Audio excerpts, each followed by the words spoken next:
What's up, y'all? It's your girl Amanda, and we are back with another episode of Mandy's Entertainment Reviews. So, for this episode, we are reviewing the final season of Euphoria. Euphoria. So, if you guys didn't know, Euphoria is on HBO Max, or if you have cable, it's probably still available on HBO. The entire season was released in 2026, so yeah, each episode was over the past like 10 weeks. So again, the series is starring Maud Apatow, Chloe Cherry, Toby Wallace, Sydney Sweeney, Jacob Elordi, Coleman Domingo, and most importantly, the main character as Rue is Zendaya. Now, if you listen to past episodes where I review TV shows by the entire series, I do one episode where I do like the prediction, and then the second episode or part two I do the conclusion. So I'm just going to quickly skim over the prediction, and then I'm going to get into the conclusion. And what I do is I do characters by appearance for the season. So the first character up is Rue, and my prediction was that Rue was going to get into some like post high school random adventures, because we've all been into like post high school random adventures. For me, I graduated high school like 13 years ago. My anniversary just passed 5 days ago, so 13 years ago. And I feel like I've lived like five lives already. So that's what I thought was going to happen for Rue as well. And she was in the drug game, because some of the predictions did come from the first episode I did watch. But in reality, what really happened was Rue, she was a drug mule for both Alamo Brown and Lori. If you remember in the first episode, Lori, she came to Rue's job. She was working at like a little convenience store that looked like it was a former Kodak picture shack. And she said, Rue, you owe me $43 million. And basically, she went to go work for Lori to kind of pay that off. But then she went to go work for Alamo. And then as she was transporting drugs, she was busted by the feds, which I thought was really going to happen, because we all know that Rue Bennett ain't the smartest or the sharpest crayon in the box, because if y'all remember the first, like maybe 10 minutes of the first episode, she was trying to get a Jeep over a ramp over the wall, because I think she was in like the Mexico California border. And I ain't never seen no dumb stuff like that before in my life. So that's why I say Rue Bennett was not like the smartest crayon or the sharpest crayon in the box. And so she was busted by the feds, and she ended up working for them to have, Alamo or Lori thrown in jail. And, it came out that, she was working with the feds. So Alamo ended up giving her some pills. And she looked at the pills and she said, "Oh, I used to love these." And Alamo said, "Oh, these are for your pain and not for your head." Because, I guess she was kind of taking drugs to cope with the passing of her father. And so she went to Ali's house and she took the pills, and she asked Ali, "Hey, can I sleep on your couch?" And Ali let her. And she ended up dying of fentanyl poisoning. And I knew she was dying because she was actually. People say, like, when you're transitioning, when you're dying, you see your loved ones before you pass away. Who passed away before you? And she was hugging her father, so obviously she was transitioning, and she was kind of breathing weird, so that's how I knew she was dying. And yeah, she died by fentanyl being laced by Alamo, because I guess it was a get back for, I guess, working with the feds, because Alamo was like a drug dealer, and he was also like into prostitution and stuff. So yeah, so Rue was actually like the second main character to die. Um, and then the next character is Lori. So as I said, Lori might make Rue's life a living hell to get her money. And again, she says she owed $43 million. But in the end, Lori did get caught up with the feds. And when the feds came to Lori's ranch, Lori started backing out and saying, "Oh, I don't want to go to jail. I don't want to go to prison." And when she did that, at first I thought Lori was going to turn around and run out a back door or something. But no, Lori actually went to her roof and she unalived herself. She hung herself and, yeah, in front of the feds and everything. So the next character is Faye and Wayne. I thought Wayne was kind of crazy. He was just gonna go on a rampage and kind of kill everybody. And I thought Faye was gonna, get into the drug world and, get really messed up bad. But what happened with Faye and Way is that, they showed their dysfunctional love throughout the series. She wanted to have a baby by Wayne. I didn't see why. But yeah. So when Rue and Faye was about to steal the money from Wayne, they didn't find the money, and then Faye was a big mouth and she was like, Wayne! And it woke Wayne up, and that's when Rue ran out of the house and Wayne was shooting at her and stuff. But in the end, for Wayne and Faye, I don't think we really heard a lot. All we know is that Faye, she flagged down like a car to hitchhike, and Wayne was popping out the corner with a gun. I don't know if he killed the hitchhiker or not. They didn't show it, but yeah, they kind of disappeared into the sunset. The next character is Lexi. So I thought Lexi was gonna have like a small role. She was just gonna be that woke friend that was just kind of annoying, but she ended up working on a popular, I think, soap opera where she helped her sister get on the show, but also she had to face the fact that her sister had to get fired because they didn't want a sex worker on the show. And she did let Rue stay with her from time to time, but she did mention in the final episode that she had guilt of how things ended between her and Rue for their friendship. So she did have a good role in it, working on the TV show, working with Patty, who was Sharon Stone. I didn't know that was Sharon Stone. I didn't recognize her, but yeah, that was Lexi's role. And then there's Lexi's sister, Cassie, the, I guess now legendary Sydney Sweeney. So my prediction for Cassie was that she was going to be internet famous, and also she was engaged to Nate, and I didn't know like the wedding was going to be so soon in the beginning of the season. So she ended up having a big wedding, which was crazy, and it was like messed up by Naz, who Nate owed money to, and also Nate Jacobs was out of the book of Bernie Madoff because he owed his neighbors money too. So Naz crashed their wedding, kind of made it crazy for them, and I guess like crazy for them internally because nobody else in the wedding noticed. But then when they got home, that's when things got crazy. Nate got beat up. He started getting his fingers and toes cut off and stuff, and she had to witness that.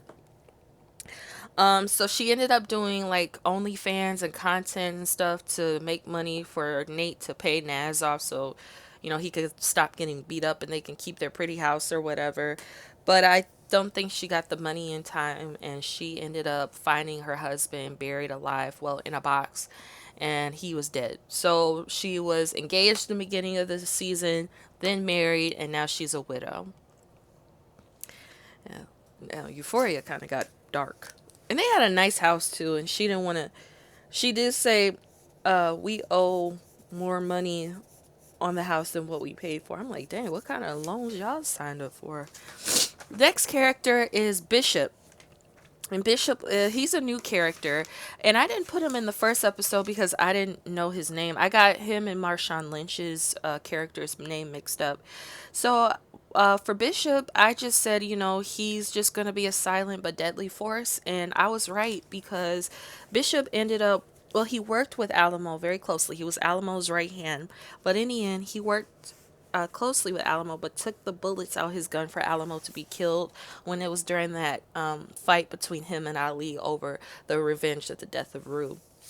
So yeah, I was right about him. He was quiet, and yeah, but he had Alamo get killed. And also, what I think is him and Maddie might have like some sort of connection because at the end of the, I guess, episode, he took Maddie home, and I could kind of see like they're like flirting with each other, if you will.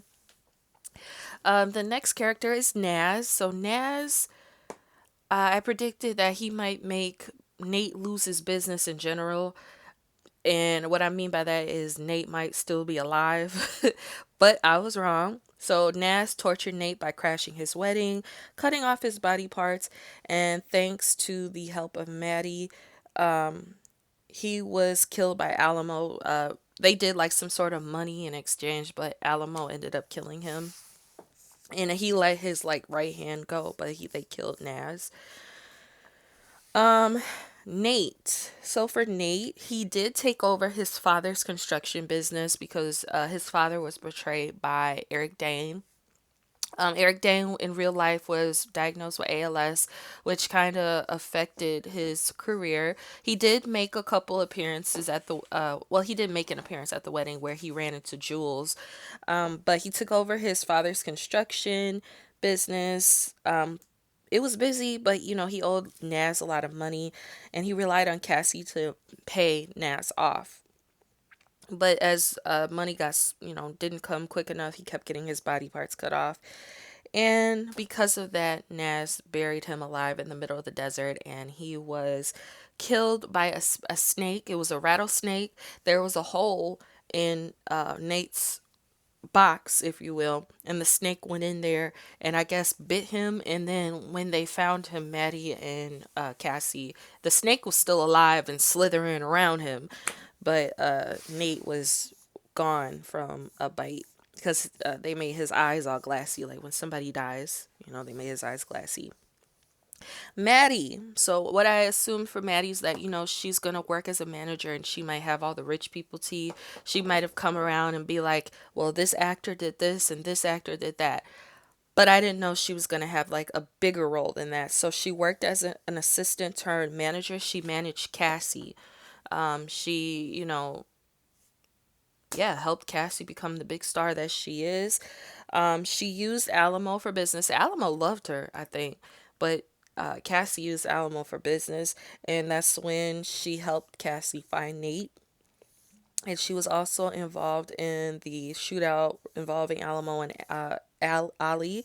So Alamo came to Maddie, was like, I've been around women, all my life, and I think this time is ready to settle down.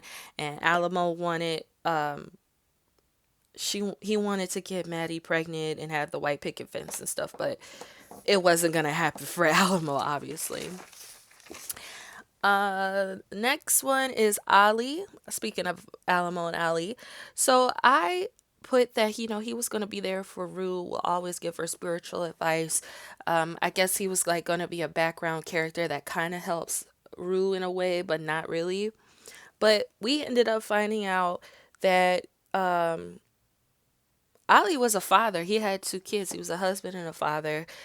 He did help Rue with spiritual advice, but he let her stay on his couch, and that's when she passed away and all that stuff. So after she passed away, he lost his faith. He went to the AA meeting or whatever. He said, "I lost my faith and this is my last meeting." So there was a scene where he was cleaning off a shotgun, and I thought he was going to unalive himself with that shotgun.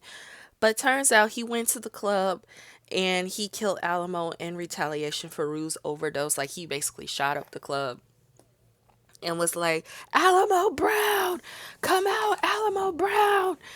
That goes to show that Ali, they did really make Ali pull out his inner father, because he did in the end when he visited that family and the Amish family in Texas or whatever. He called Rue. He said, "My daughter used to stay here." So he was more like a father to Rue. And I thought that that was a badass scene, I'm telling you, because, real fathers, they do stand up for their kids, or they like, protect their kids and all that stuff. And that's what Ali did, even though Rue was deceased. Like, he got revenge for her. Alamo, like I said before, Alamo wanted to, settle down with Maddie. He was kind of done, but he, ended up being killed by Ali, and he played Rue by giving her the face fentanyl. See, I can't talk today.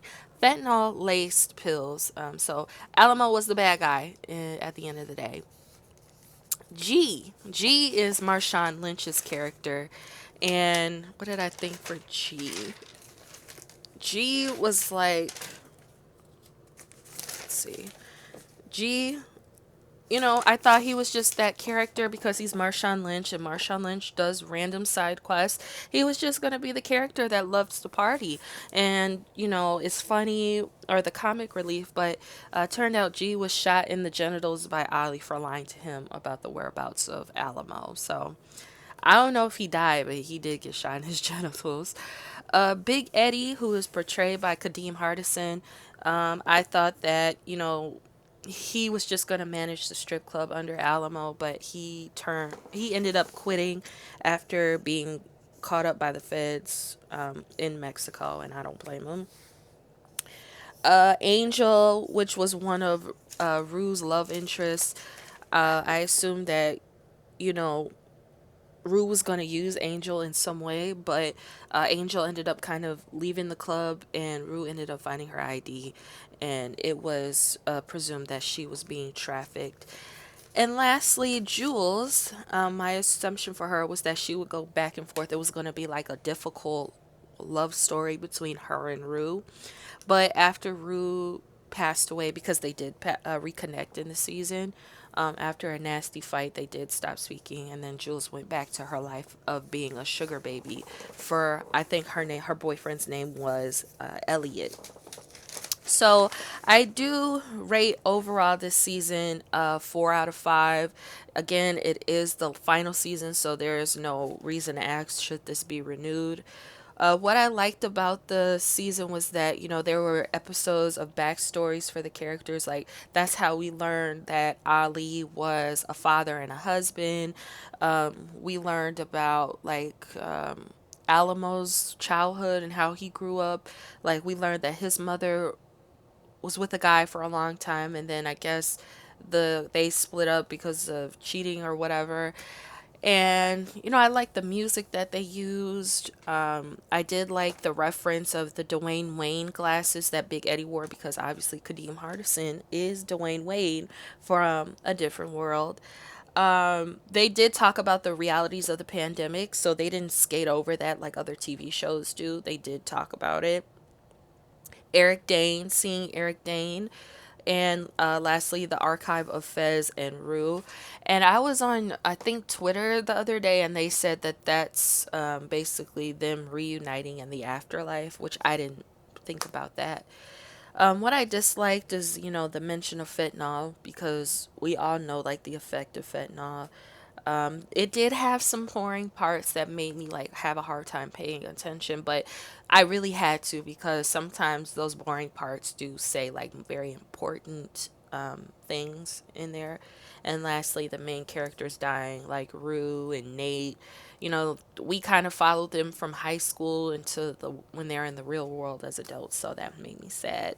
And overall, it did show like it did give like a cause and effect lesson, like consequences and actions, consequences of not paying people money you owe, consequences of, you know in a way, snitching.